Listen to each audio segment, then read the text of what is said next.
A woman does not forget the last image she has of her child. Renata Callaway had replayed it 10,000 times in 9 years, her 11-year-old son Eli standing at the railing of the cruise ship's upper deck, pointing at something in the water below, laughing.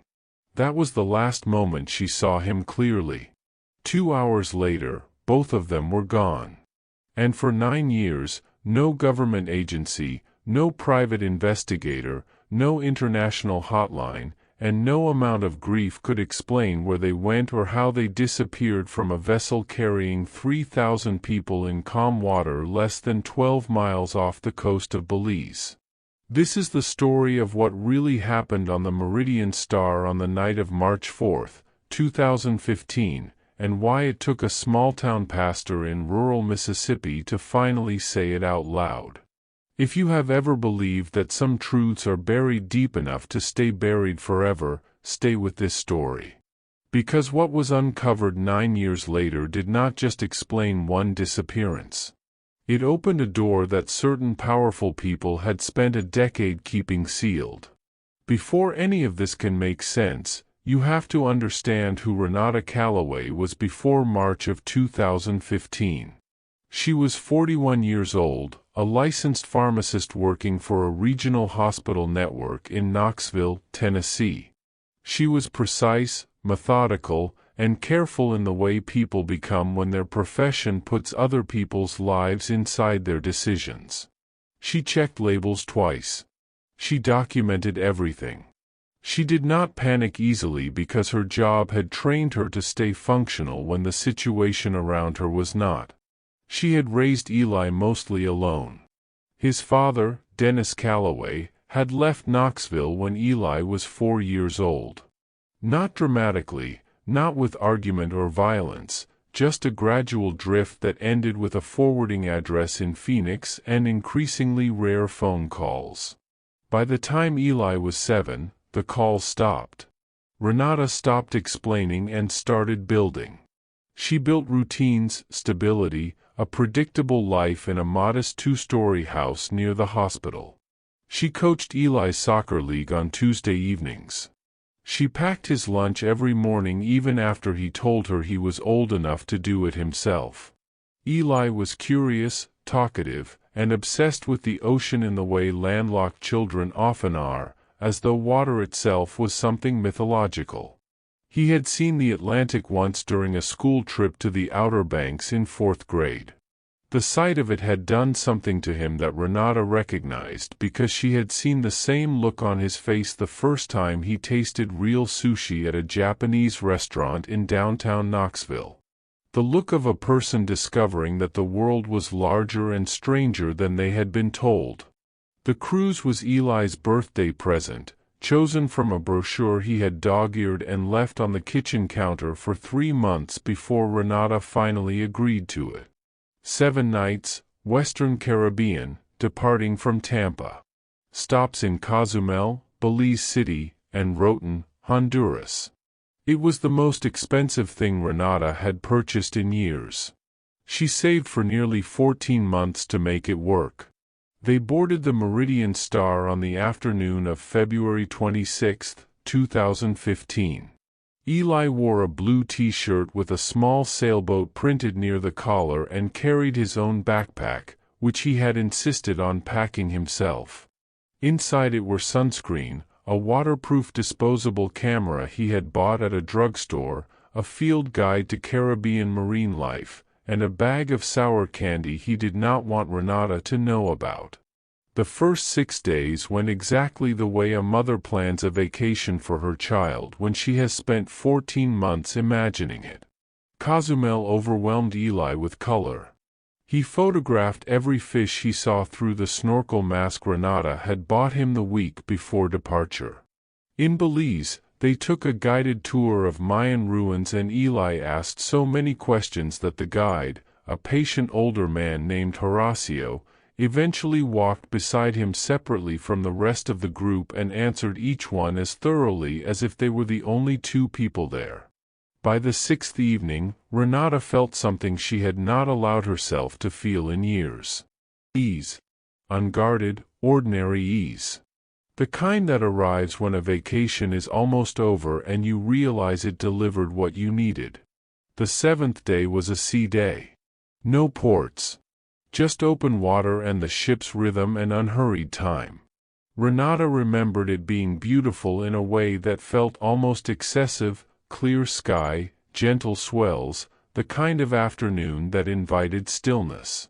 She and Eli had breakfast together, then spent the late morning in the pool area. By early afternoon, Eli wanted to explore the upper observation deck where he had heard passengers talking about a pod of dolphins that had been spotted following the ship. Renata walked up with him. She remembered him at the railing, pointing at the water. That laugh. Then, sometime between 2:15 and 3:30 in the afternoon on March 4, 2015, they disappeared. Not dramatically. Not with shouting or disturbance. Not witnessed by anyone who came forward with a clear account. They simply stopped being present on a ship with 3,000 people aboard and no way off except the water. The investigation that followed was, in the words of one Coast Guard officer quoted in an early newspaper account, procedurally correct and practically useless. Carnival Maritime Security, who managed the Meridian Star's operations, confirmed that both Renata and Eli Callaway had boarded at Tampa and had not disembarked at any port. Their cabin keycards showed the last confirmed use at 1:47 p.m. on March 4, when Renata accessed their cabin, likely to drop off sunscreen or a bag before heading upstairs. After that, neither card was used again. Security footage from the observation deck experienced what the ship's technical team called a partial system interruption between 2:08 p.m. and 3:41 p.m. The cameras on that specific deck captured nothing during that window. The cameras on adjacent sections of the ship showed no unusual activity. 3 passengers filed informal statements in the days following the disappearance. One woman believed she saw a boy matching Eli's description near the port lifeboat station around 2:30, but she was not certain of the time and acknowledged she had been drinking. One crew member believed he heard shouting near the aft stairwell but could not identify a direction or confirm what was said. One passenger claimed to have seen a woman matching Renata's description arguing with a crew member on Deck 7. But later revised her account to say she might be confusing the date. The Belize Coast Guard responded first because the ship was in Belizean waters. The U.S. Coast Guard coordinated within hours. The FBI opened a preliminary file because both missing individuals were American citizens. The cruise line deployed additional security personnel. A search of the water produced nothing. By March 8, 5 days after the disappearance, the Meridian Star had completed its voyage and returned to Tampa. Passengers disembarked. The ship was cleaned and turned around. A new group of travelers boarded 4 days later. Renata's sister, Gwendolyn Marsh, arrived in Tampa and immediately contacted every agency whose number she could find. She called the FBI field office. She called her congressman's office. She called the National Center for Missing and Exploited Children.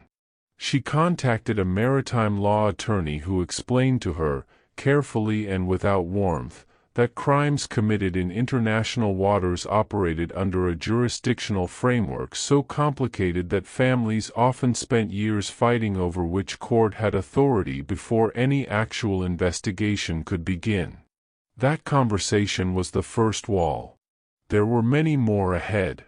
By the end of 2015, the public story of Renata and Eli Callaway had followed the same trajectory as most cruise ship disappearance cases that do not resolve quickly. A brief surge of media attention. Several television news segments. A missing persons page maintained by Gwendolyn with their photographs and a contact number for the FBI tip line. Then, gradually, the story compressed in the public mind from a mystery to a tragedy to a footnote. But not for Gwendolyn. She was 47 years old and worked as a middle school librarian in Chattanooga. She was quieter than Renata, slower to anger, more patient with uncertainty. But she was not passive. In the months after the disappearance, she educated herself with the ferocity of someone who had nothing left to lose by learning. She read everything published about cruise ship disappearances. She discovered organizations run by families of other missing cruise passengers. She learned about the Cruise Vessel Security and Safety Act, passed in 2010, which required cruise ships to install video surveillance, report crimes to the FBI, and preserve evidence when incidents occurred. She learned that compliance with that act had been inconsistent and that enforcement mechanisms were weak. She also learned something that the FBI had not volunteered to her. The Meridian Star had a prior history. 3 years before Renata and Eli disappeared, a 26-year-old woman named Cassandra Platt had gone missing from the same ship during a Caribbean itinerary. Her case was eventually classified as an accidental drowning. No body was recovered. The case was closed by mutual agreement between Belizean authorities and the cruise line's legal team. Gwendolyn found that information in a maritime watchdog newsletter published by a retired Coast Guard captain in Maryland. The newsletter had a subscriber list of fewer than 200 people. Nobody from any official agency had mentioned Cassandra Platt to her. She wrote that name down and put it in a folder. Over the following years, that folder grew. Gwendolyn's dining room table disappeared under paper the same way Meredith Hales had in Orlando, the same way thousands of families' tables disappear when official systems stop moving and the only engine left is love and fury held together with staples and binder clips. What nobody knew in those early years, what Gwendolyn would not learn until much later, was that the disappearance of Renata and Eli Calloway had not been random. It had been managed. That word would not make sense yet. Not for another 8 years. But it is the right word, and understanding why requires understanding a man named Harlan Voss. Harlan Voss was 53 years old in 2015. He had spent 20 years working in cruise ship hospitality operations, moving between roles in purchasing, port coordination, and what the industry called passenger relations management. He was not a captain. He was not security. He was the kind of person whose title changed every few years while the actual job stayed largely the same. He was a fixer. He knew port officials in 4 Caribbean countries well enough to call them by their first names. He knew which customs supervisors could be reached by phone at midnight. He knew which local law enforcement contacts could be relied upon to file reports that said what needed to be said. He was not a criminal in the way that word is commonly used. He was a system. A quiet infrastructure of relationships built specifically for moments when something went wrong on a ship and the right outcome required more than official procedure. Harlan had been employed by Orion Maritime Group, the parent company that operated the Meridian Star, since 2003. His contract was renewed every 2 years without fanfare. His salary was listed as Port and Logistics Coordinator, Caribbean Division. The actual scope of what he did was not written anywhere. Renata and Eli Calloway disappeared because they saw something on that observation deck that certain people needed to remain unseen. But that truth would not reach anyone until a man who had nothing to do with cruise ships, nothing to do with maritime law, and nothing to do with the Calloways by any ordinary connection sat down in a church office in Purvis, Mississippi, 9 years later, and decided he had carried it long enough. His name was Wendell Achebe. He was 61 years old, originally from Meridian, Mississippi, the son of a Nigerian-born physician and a schoolteacher from Hattiesburg. He had grown up straddling 2 vocabularies, the formal English of his father's medical training and the warm cadence of his mother's Mississippi roots. He earned a divinity degree from a seminary in Georgia and spent 3 years doing humanitarian work in Central America before returning to Mississippi in his mid-30s to pastor a small congregation in Purvis, a town of just over 2,000 people between Hattiesburg and the Louisiana border. He had been pastor of Grace Covenant Church for 26 years by 2024. His congregation was loyal and modest. He drove a 9-year-old Ford pickup and coached the church's youth basketball league on Saturday mornings. He was not a prominent figure. He had not written books. He had not appeared on television. He was, by any external measure, an ordinary small-town pastor in a state where such men were as unremarkable as the pine forests along Highway 98.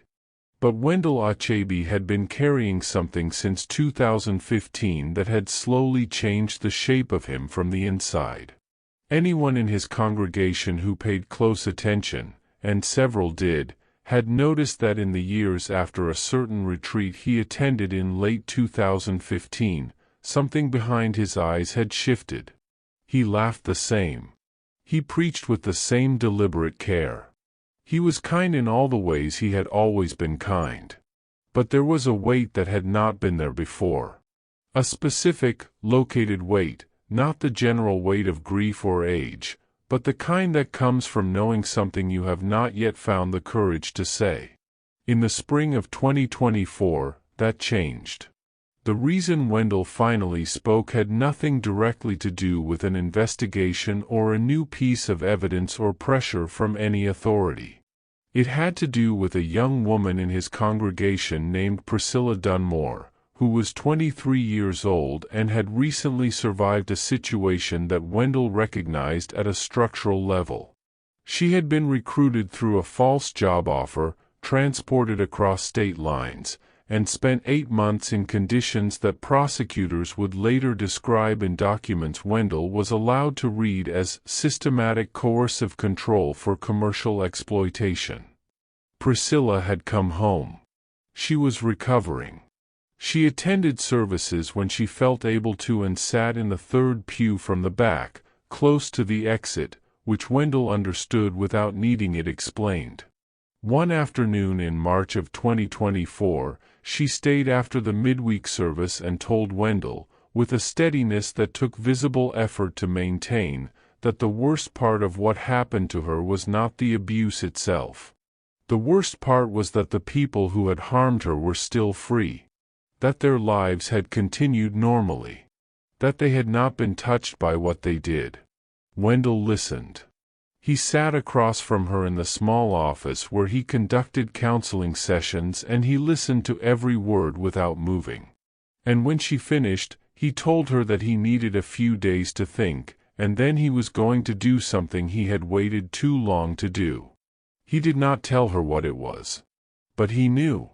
Within the week, Wendell Achebe placed a call to the FBI field office in Jackson, Mississippi. He asked to speak with someone in the Violent Crimes Unit. He said he had information related to a cold case involving a woman and a child who had disappeared from a cruise ship 9 years earlier. He said his information was not second-hand. He said he had been present. He said he was not calling from a place of confusion or repentance. He was calling from a place of exhaustion, because he had been carrying the weight of what he knew for 9 years, and he could no longer justify the silence. The agent who took the call was a woman named Special Agent Dorothea Kwan, a 12-year veteran of the Bureau who worked violent crimes and had been assigned to several cold cases as part of a growing federal initiative to revisit unresolved disappearances connected to the cruise industry. She had heard calls from informants before. She had learned to distinguish the ones who were delusional, the ones who were chasing attention, and the rare ones who were genuinely carrying something real. Wendell Achebe, she would say later in a departmental review, sounded like a man who had rehearsed what he was going to say for a very long time. Not rehearsed in a coached or deceptive way. Rehearsed the way people rehearse something they are terrified to say out loud. The kind of rehearsal that happens at 3 a.m. over years. She drove to Purvis the following Tuesday. Wendell met her at the church and they sat in his office for 4 hours. What he told her began not in 2015, but in 2013.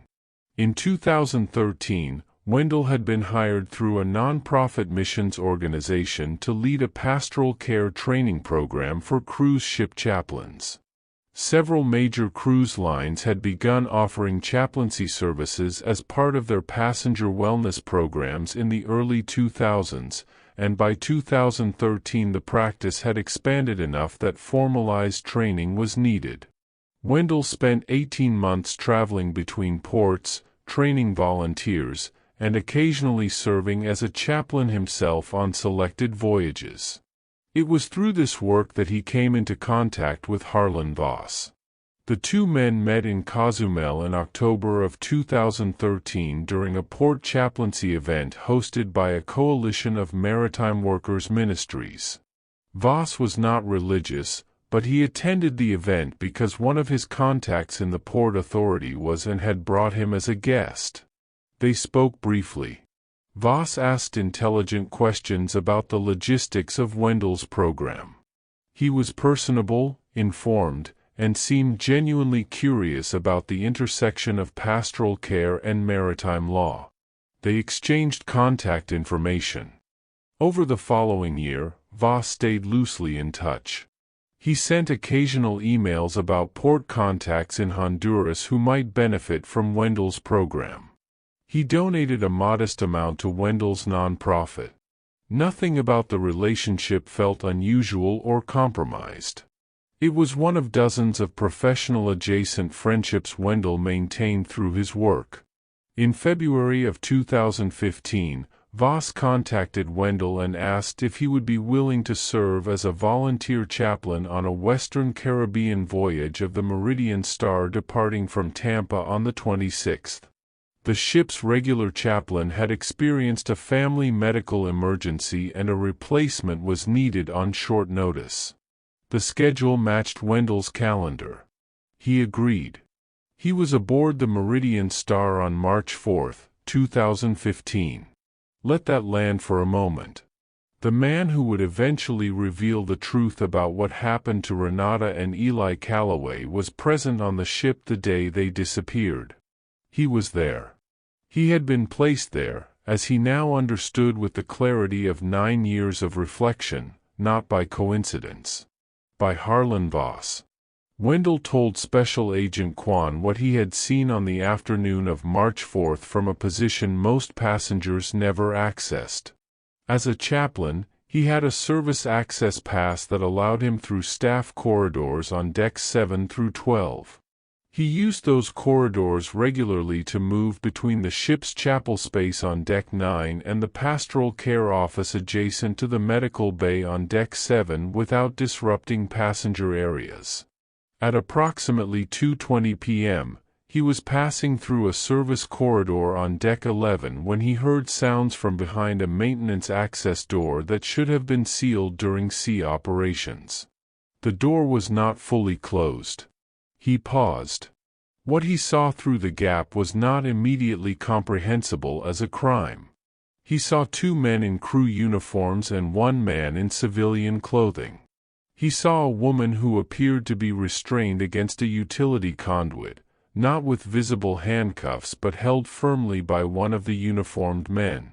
And he saw a boy, small, wearing a blue shirt with something printed near the collar, sitting on the floor against the wall, very still, in the way children go still when fear has overtaken them completely. He did not see weapons. He did not hear the words clearly enough to transcribe them. What he understood, in the roughly 12 seconds he stood at that gap before backing away without being seen, was that neither the woman nor the boy were there voluntarily. He backed into the corridor. He stood for a moment that he would later describe as the longest of his life. Then, instead of going to security, he did something he had spent 9 years unable to fully forgive himself for. He went to Harlan Voss. He went to Voss because Voss was his contact on the ship. Because Voss had arranged his position. Because in the structured confusion of the moment, Voss was the person Wendell knew. He found Voss in a crew lounge on Deck 8 within minutes and told him what he had seen. He told him the deck, the corridor, the door. Voss listened without visible alarm. He thanked Wendell. He said he would handle it immediately. He said it was likely a crew discipline situation that had escalated and that Wendell should return to his duties and let maritime security manage it.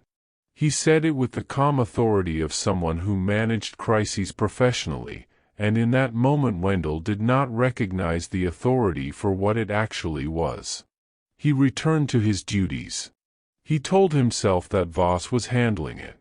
By 4 p.m., the announcement came through the ship's internal communication system that 2 passengers were reported missing and crew were asked to assist with a search. By that time, Renata and Eli Calloway were no longer on the ship. Wendell had not lied to investigators when questioned in Tampa. He had answered every question he was asked truthfully. He had not been asked whether he saw anything unusual in the service corridors. He had not been asked about Harlan Voss. He had answered what was asked and carried the rest in silence, telling himself at first that what he saw had been misinterpreted, that Voss had reached security in time, that perhaps the disappearance was unrelated to the corridor. But he knew. He knew the way people know things they are not ready to act on. And the longer he did not act, the heavier the knowing became. Special Agent Kwan did not leave Purvis that Tuesday evening. She called her supervisor from the parking lot outside Grace Covenant Church and spoke for 20 minutes. By the time she drove back to Jackson, a preliminary authorization had been requested to reopen the Calloway case as an active federal investigation with a specific focus on Orion Maritime Group and Harlan Voss. Within 2 weeks, the investigation had pulled 3 other federal agencies into its orbit. The Department of Homeland Security, due to the maritime jurisdiction components.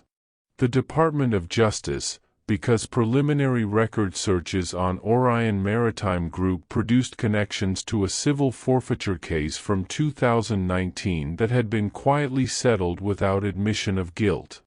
And Interpol, because Harlan Voss had not remained in the United States. After leaving Orion Maritime Group in 2017, 2 years after the Calloway disappearance, he had relocated to Panama City, Panama, where he appeared to be working as an independent port logistics consultant. The investigators moved carefully. They did not contact Voss directly. They did not alert Orion Maritime Group's legal team.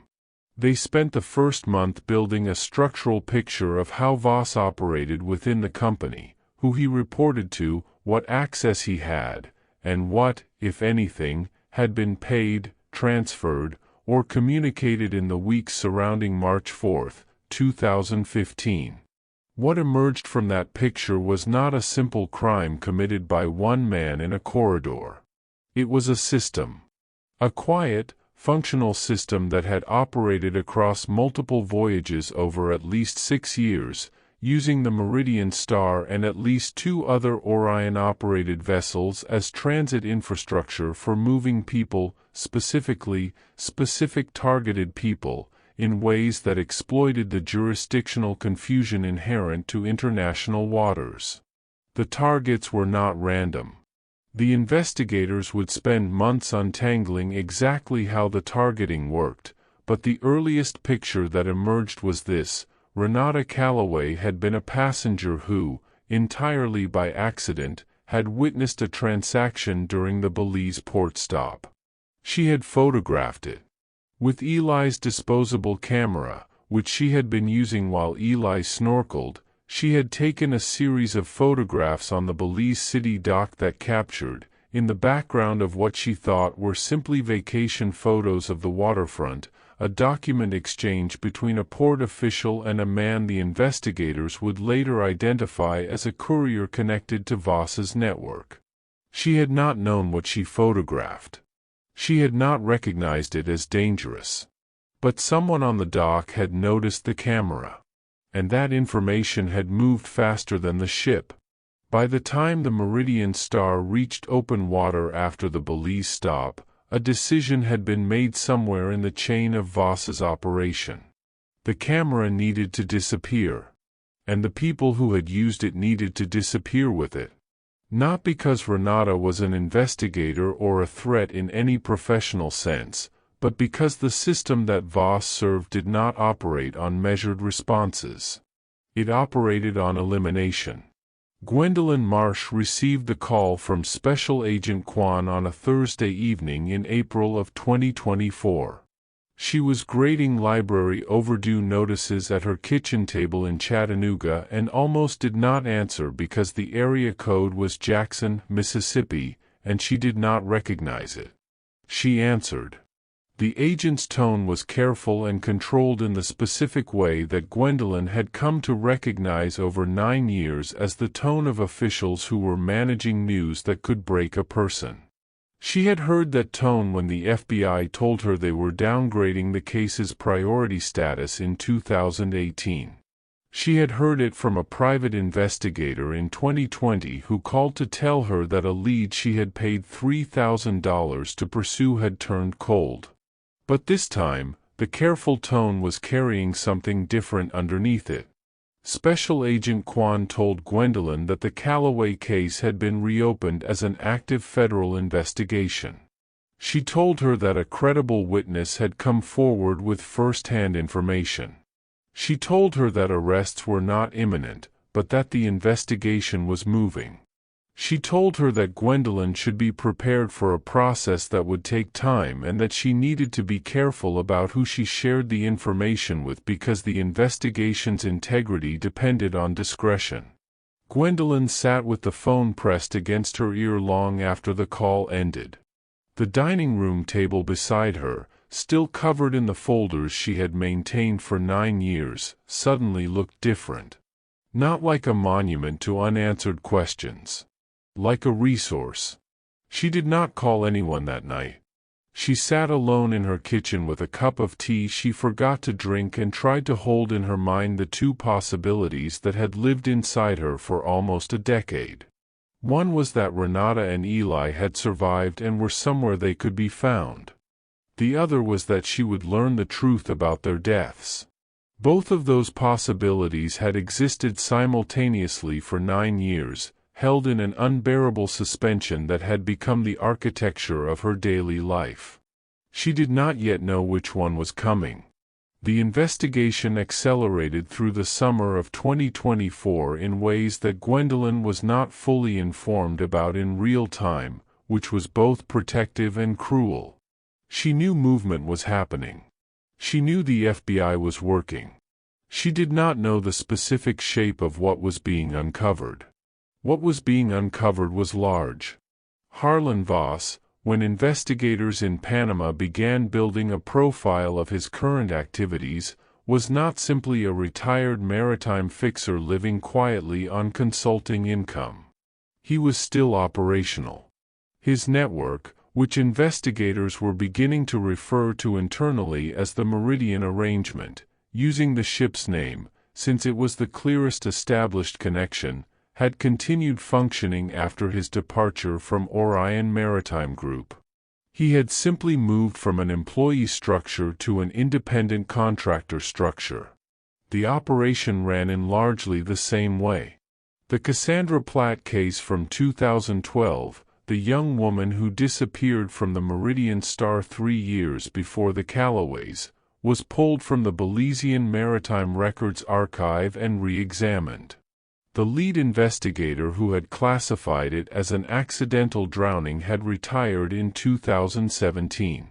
His retirement package had included a payment from a Belizean tourism infrastructure fund that investigators traced back, through 2 shell companies, to an account controlled by an entity connected to Orion Maritime Group's Caribbean operations budget. The camera that Renata Calloway had been carrying when she and Eli disappeared was never recovered. But investigators found something she had not anticipated would matter: The disposable camera had been purchased at a CVS pharmacy near their hotel in Tampa 2 days before the cruise. It had a batch number. And Renata, characteristically organized and careful, had kept the receipt in the small zippered pouch she used to carry travel documents. That receipt had been in her cabin on the ship. Her cabin had been searched by ship security as part of the standard missing persons protocol. The inventory of items found in the cabin was in the official record. The camera receipt was listed. It was a small thread, but it confirmed that Renata had possessed a camera. And it gave investigators a documented basis to request the Belize port surveillance footage from March 3, 2015, the day the ship was docked, under a formal international evidence request backed by Interpol. The footage existed. Belize's Port Authority had retained 10 years of surveillance archives as part of a customs compliance upgrade in 2014.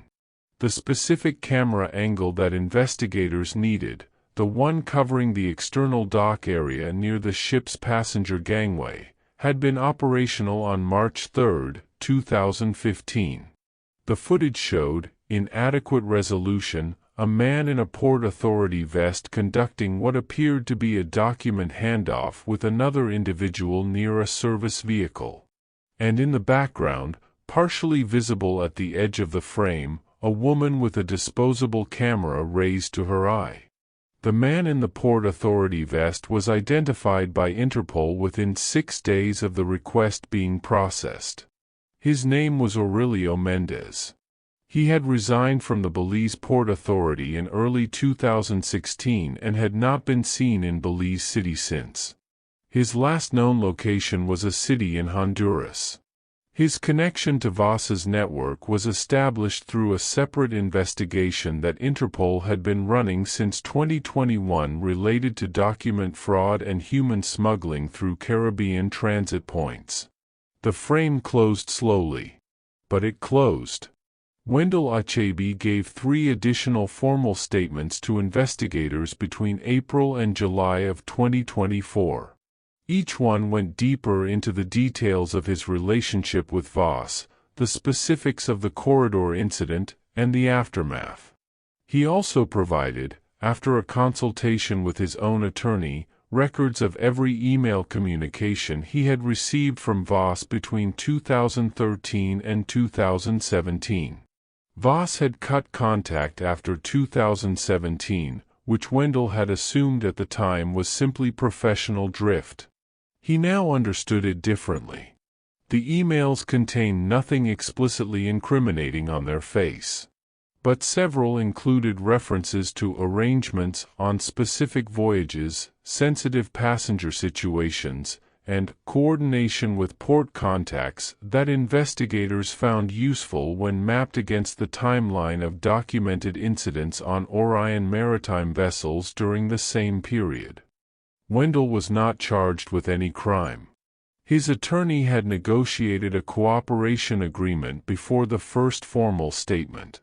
The federal prosecutor assigned to the case told Wendell directly that his decision to come forward, despite the delay, had provided the only first-hand witness account in existence for what occurred on the Meridian Star on March 4, 2015.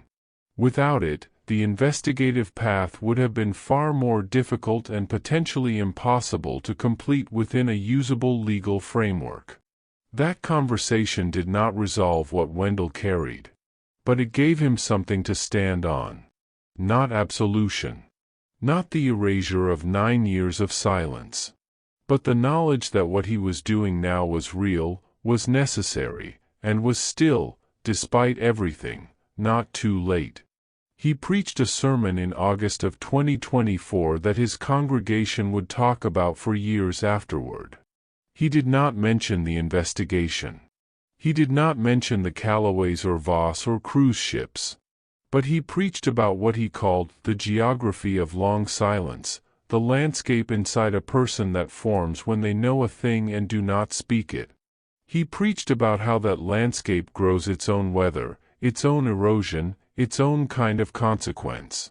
and about how the moment of speaking, even when it arrives too late to prevent the harm, is still not the same as the harm itself. Priscilla Dunmore sat in the third pew from the back and did not look at the exit once. The arrests came in September of 2024. Harlan Voss was taken into custody in Panama City by Panamanian authorities operating under an Interpol Red Notice issued at the request of the United States Department of Justice. He was held pending extradition proceedings. His attorney issued a statement denying all charges.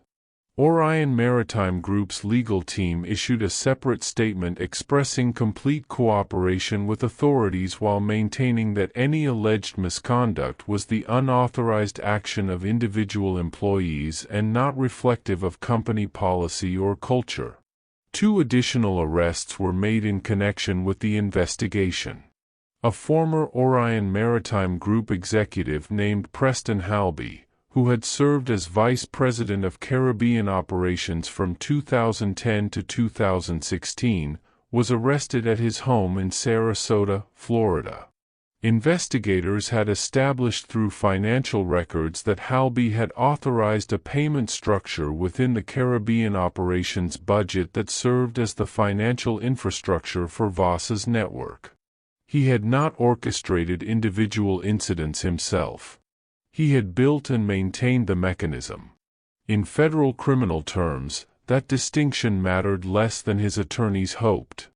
Aurelio Mendez was arrested in San Pedro Sula, Honduras, by local authorities coordinating with Interpol. His cooperation with investigators in the subsequent weeks would add significant detail to the picture of how the network had functioned at the port level. Gwendolyn Marsh received a call from Special Agent Kwan the morning the arrests were announced. She was at school, between the library stacks, shelving returns before the first period. She sat down on the floor between the shelves because she needed something solid beneath her when the news arrived. The agent told her that the investigation had confirmed, through forensic accounting, witness testimony, port records, and documented communications, that Harlan Voss had directed the removal of Renata and Eli Calloway from the Meridian Star on March 4, 2015. She told her that the evidence established that both Renata and Eli had been taken by Voss's operatives from the service corridor and transported off the ship using a method that exploited the vessel's supply tender operations, which ran parallel to the passenger gangway at Belize and had not been captured on any surviving footage. She told her that Renata and Eli had been transported to a location on the Belizean coast. That location had been identified through testimony from a cooperating witness connected to the network. That location had been searched by Belizean authorities working with the FBI in August of 2024. She told Gwendolyn that neither Renata nor Eli had survived. That sentence existed in a different category of pain than anything Gwendolyn had experienced in 9 years. Because the 9 years had included the possibility of survival. Every morning for 9 years, the absence of confirmed death had been both unbearable and necessary. Gwendolyn had known, on some private level, that the probability of Renata and Eli being alive after this much time and this much silence was very small. But small was not zero. And as long as it was not zero, hope had occupied the same space as grief in the architecture of every day. Now the architecture collapsed. The agent gave her time. She did not rush into details or procedures or next steps. She stayed on the line in silence until Gwendolyn could speak. When Gwendolyn finally said something, it was not a question about evidence or timelines or what happened in that location in Belize. It was a different kind of question entirely. She asked whether Renata had known, at any point, why it was happening. Whether she had understood what she photographed and what it had set in motion. Special Agent Kwan was honest. Based on everything they had reconstructed, no. Renata had not known. She had taken vacation photographs of a harbor she found beautiful. She had raised a camera toward a waterfront because the light was good and Eli's disposable camera was in her hand, and she was a woman on a cruise she had saved 14 months to afford, and the world in that moment had seemed full enough of simple, uncomplicated wonder to be worth documenting. She had not known. That truth was one of the cruelest pieces of the whole story and also, somehow, one of the most necessary ones. Renata Callaway had not been careless or reckless or unaware of danger. She had simply been a person doing ordinary things in a world that contained, hidden behind the surface of ordinary things, a violence she had no reason to expect. The legal proceedings that followed the arrests moved in the slow, procedural rhythm that federal prosecutions always move in. Extradition for Voss from Panama required 9 months of legal maneuvering. Preston Halby's attorneys filed for dismissal twice. Mendez's cooperation agreement required its own lengthy negotiation. But the case held. The evidence held. The structural picture investigators had built was too comprehensive and too well documented to collapse under the pressure that good defense attorneys applied to it. Gwendolyn remained involved in every way the legal system allowed a victim's family member to remain involved. She attended every hearing she was permitted to attend. She met with the federal prosecutor, a methodical woman from the Western District of Tennessee named Camille Ostroff, who treated her not as a bystander to the proceedings but as someone whose understanding of the case mattered to how it was presented. Gwendolyn provided a victim impact statement that ran to 11 pages. She had not intended it to be that long. But once she started writing, 9 years of carefully contained language began to release. She wrote about the Christmases. She wrote about Eli's birthday in October, which she had spent every year since 2015 in a state of suspended ritual, unable to mark it fully and unable to ignore it. She wrote about what it had meant to explain to her own children, who were now teenagers, why their aunt and cousin were not coming back and why the explanation had taken so many years to arrive.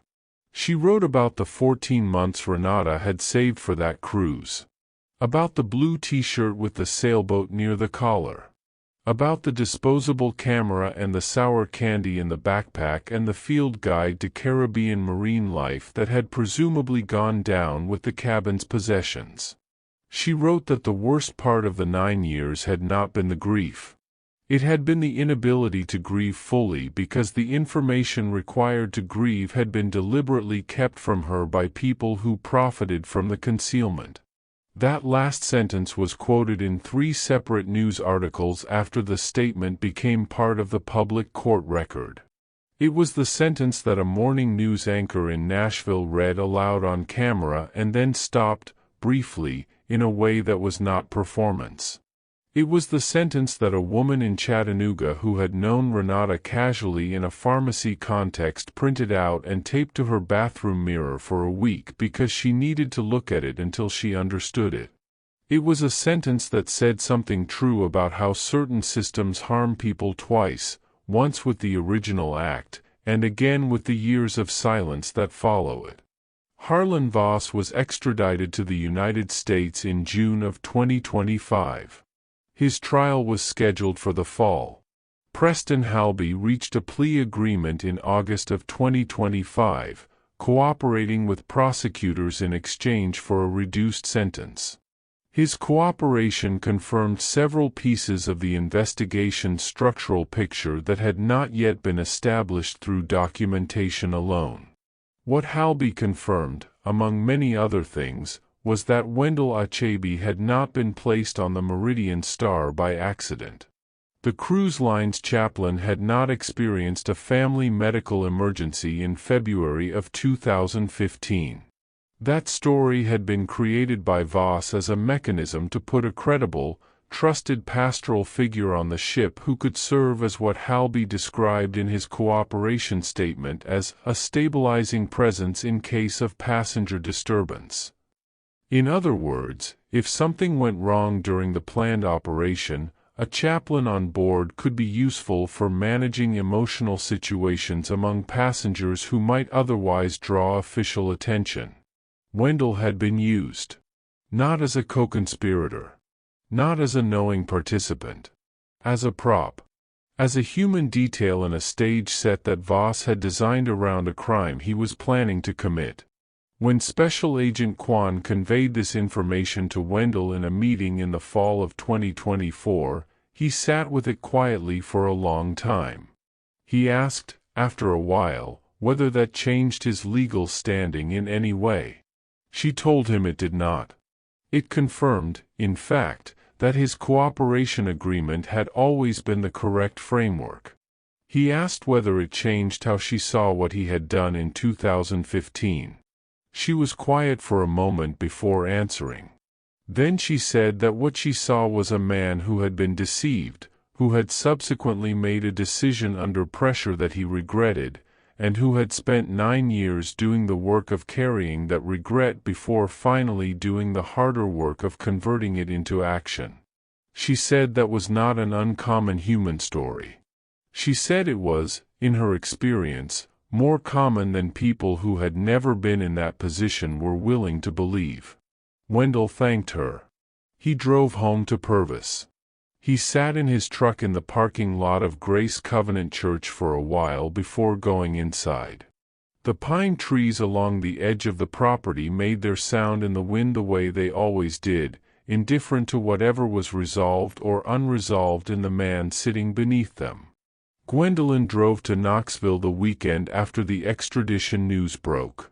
She had not been inside Renata's house since 2016, when she had managed the estate and handled the legal designations of a missing person whose status had never been formally changed to deceased. The house had been rented to a family for several years and was now occupied by a young couple who had bought it in 2022. She did not knock on the door. She drove past slowly. The exterior had been repainted. The garden in front was different. A children's bicycle sat on the front porch. She drove to the pharmacy where Renata had worked. It was still a pharmacy, though the chain had changed and the interior had been renovated. She sat in the parking lot and thought about what it meant to be the last living keeper of another person's life. Not a widow, not a child, not a parent.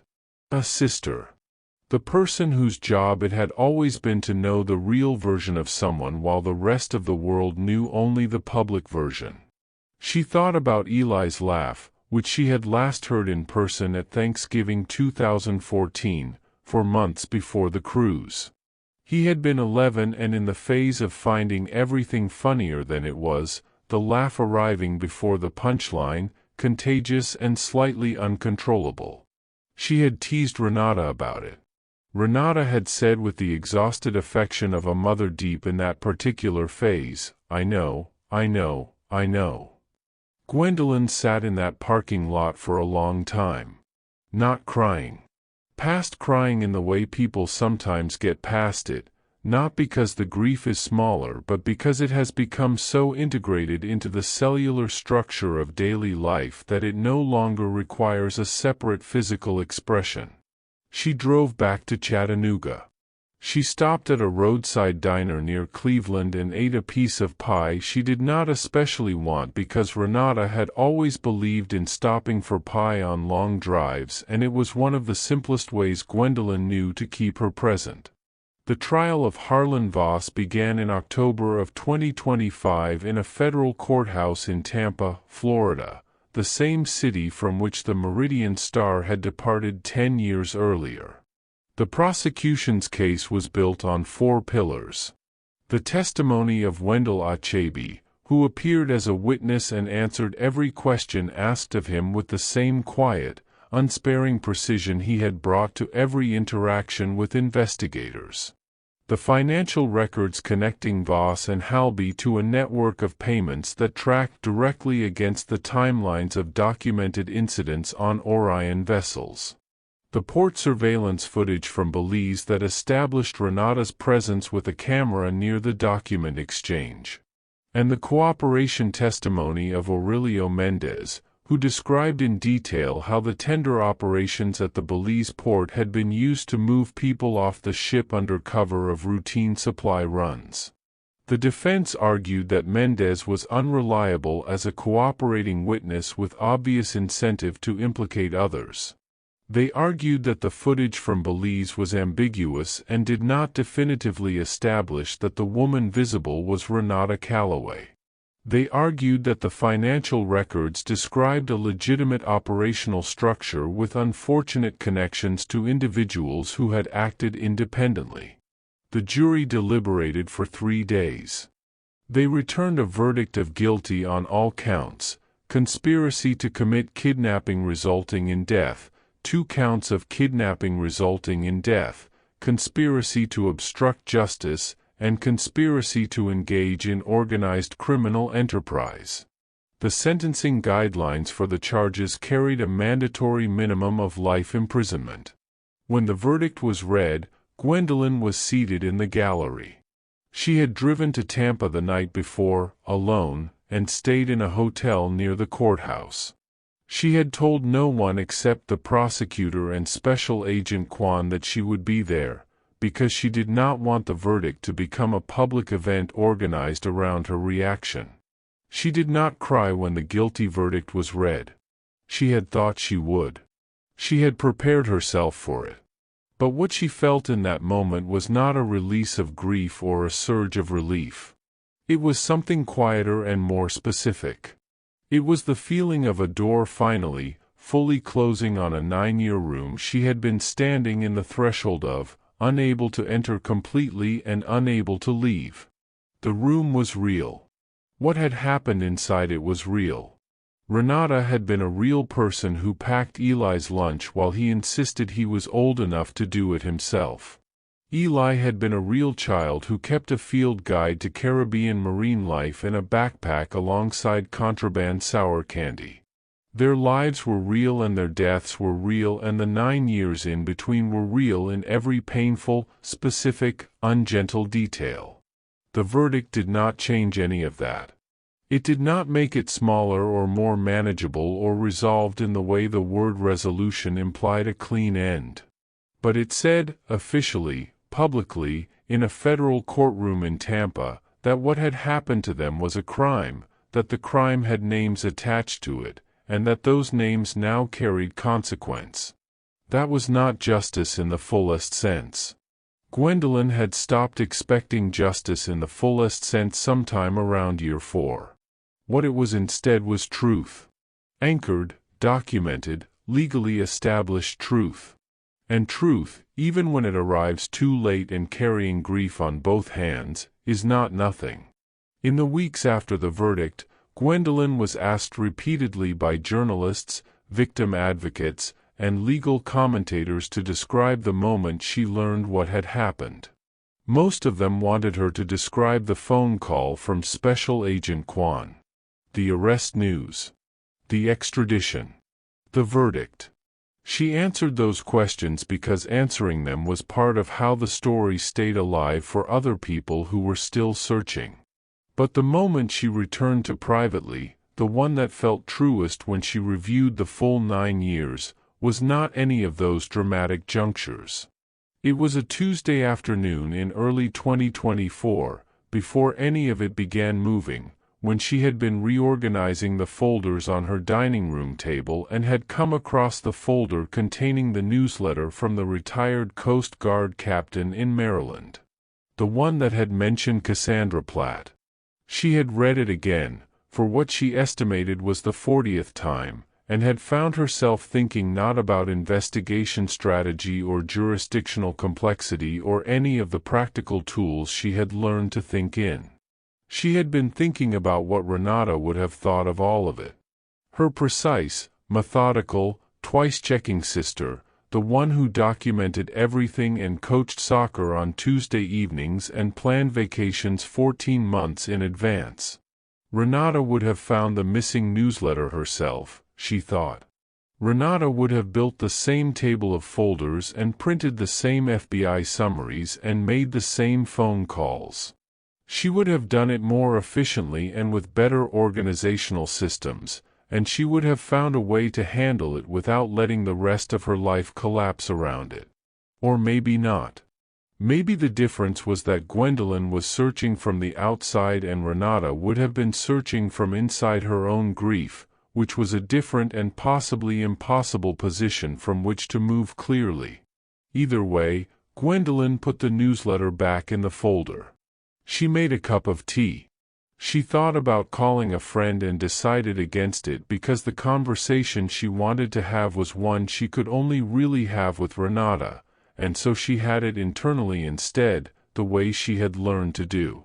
She told Renata what was in the folder. She told her she was still working. She told her that the table of papers, ridiculous as it might look to anyone who walked into her dining room, was the most honest expression she had of love in the absence of presents. She told her she had not stopped. Wendell Achebe attended church services on the Sunday after the Voss verdict was announced.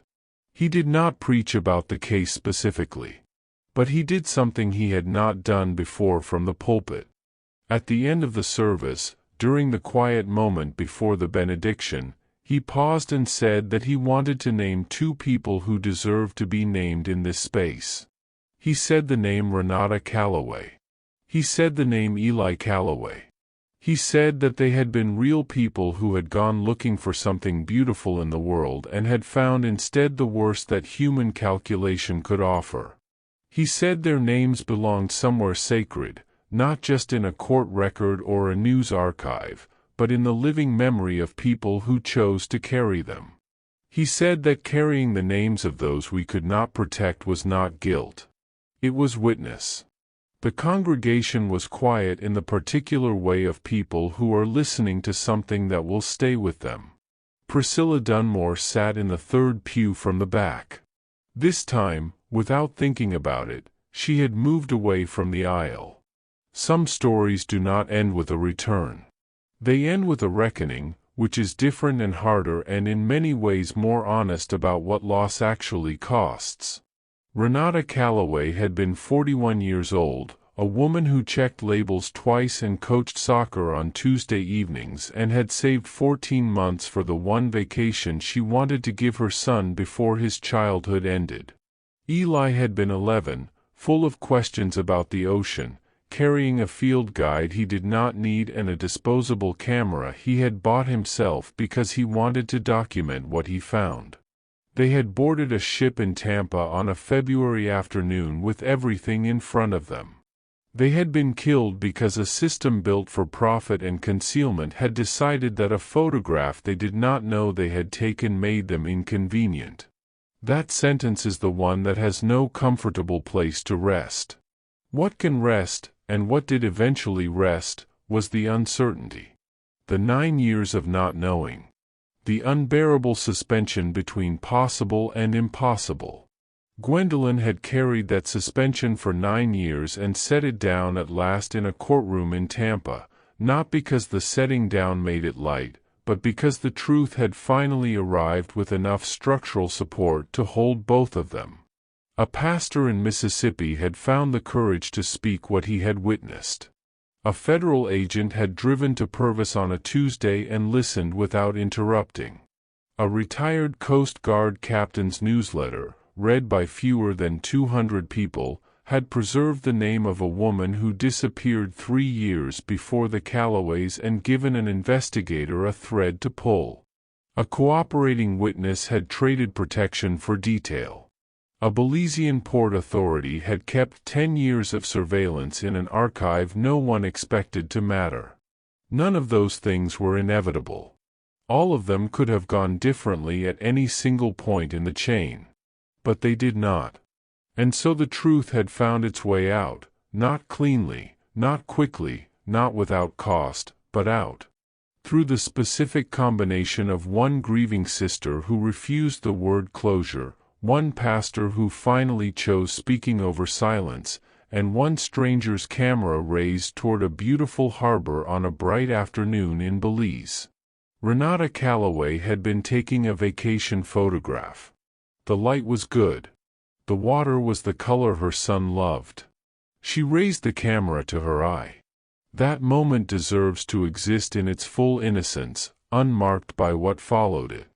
A woman at a harbor, the ocean in front of her, her son somewhere nearby, a camera pressed against her face, and through the viewfinder a view of the world that still looked, in that exact second, like something worth keeping. She pressed the shutter. The picture was taken. Some truths survive longer than the systems built to bury them. Sometimes what a woman photographed on a bright afternoon in Belize becomes, 9 years later, the evidence that finally speaks. Not because the world is just by design, but because there are people in it who refuse to stop looking, and sometimes, when enough of them are looking in enough directions at once, the light finds a way through. Thank you for staying with this story from beginning to end. This was not an easy story to sit with, and the fact that you did means something. Stories like this one only stay alive because people are willing to carry them, share them, and refuse to let the names inside them fade into background noise. If this story moved you, please take one moment to leave a comment below. It does not need to be long. It can simply be the names, Renata and Eli. That is enough. Names spoken aloud in whatever space you occupy are a form of witness, and witness is what keeps truth from disappearing. If you have not subscribed to this channel, please do so now.